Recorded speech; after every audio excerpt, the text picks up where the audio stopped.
Hello bachcho, so let's read this question. The question is, the motion of a particle along a straight line is described as equation x is equal to 8 plus 12t minus t cube, where x is in meters and t is in seconds. The retardation of the particle when its velocity becomes zero is. तो question में हमसे कह रहे हैं एक motion particle का दे रखा है, ठीक है, उसके डिस्प्लेसमेंट की इक्वेशन दे रखी है और हमसे बोल रहे हैं कि इसका रिटार्डेशन तब कितना होगा, उसकी वेलोसिटी जीरो हो जाएगी, ठीक है। फिर चार ऑप्शंस भी दे रखे हैं. So let's write our key concept here. So key concept in this question is nothing but हमारा velocity का concept है, that velocity is equal to dx over dt, ठीक है, velocity is equal to rate of change of position और इसी को हम लोग जीरो रखने वाले हैं. And also we can use acceleration is equal to dv over dt, ठीक है, इसको हम लोग यूज करने वाले हैं इन आर टुडेज क्वेश्चन.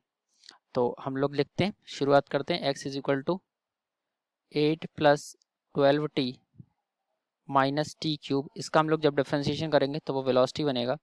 तो v is equal to D X over D T. 8 constant है, डिफ्रेंशिएशन हो जाएगा 0 प्लस 12t का डिफ्रेंशिएशन होगा 12 माइनस टी क्यूब का हो जाएगा 3 इंटू टी स्क्वायर, ठीक है. इसको हम लोग 0 रखेंगे, 0 पुट करेंगे तो we are getting 12t minus 3t square.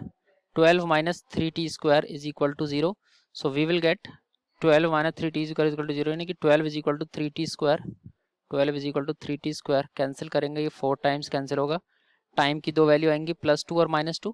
Time negative नहीं हो सकता, इसलिए हम लोग टाइम की वैल्यू कंसिडर करेंगे +2 सेकंड्स, यानी कि 2 सेकंड्स पर हमारा जो वेलोसिटी है वो जीरो हो जाएगा, ठीक है. 2 सेकंड्स में हमारा वेलोसिटी जीरो हो जाएगा. अब हम लोग एक्सेलरेशन निकालते हैं. तो एक्सेलरेशन के लिए ये जो वेलोसिटी की इक्वेशन आई है 12t माइनस 3t स्क्वायर, इसको हम लोग डबल डिफरेंशिएट करेंगे. तो acceleration will be equal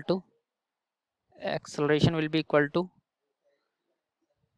dv over dt, it is equal to the d over dt of 12t minus 12 minus 3t square, 12 minus 3t square minus 3t square. तो ये आएगा हमारा 12 constant है, 0 आ जाएगा, यानी कि इसका जो एक्सेलरेशन आएगा वो आएगा -3 इंटू टी स्क्वायर, और टी स्क्वायर का डिफ्रेंशिएशन होता है 2t.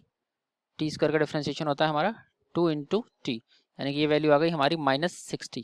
कब होगा ये -60? जब time is equal to 2 seconds होगा, यानी कि acceleration will come out to be the -6 into 2, it is -12 seconds, sorry -12 metres per second square. It is -12 metres per second square, -12 metre per second square. अब यहाँ पर हमसे retardation पूछा था, ठीक है, तो नेगेटिव एक्सेलरेशन आया है तो वही हमारा रिटार्डेशन ही होता है, ठीक है. इसका मतलब हम somewhat we can say acceleration is nothing but negative retardation. तो रिटार्डेशन जो हमारा आएगा that will be nothing but magnitude of negative acceleration which is 12 metres per second square, यानी कि option D will be the correct answer. I hope you have understood this question.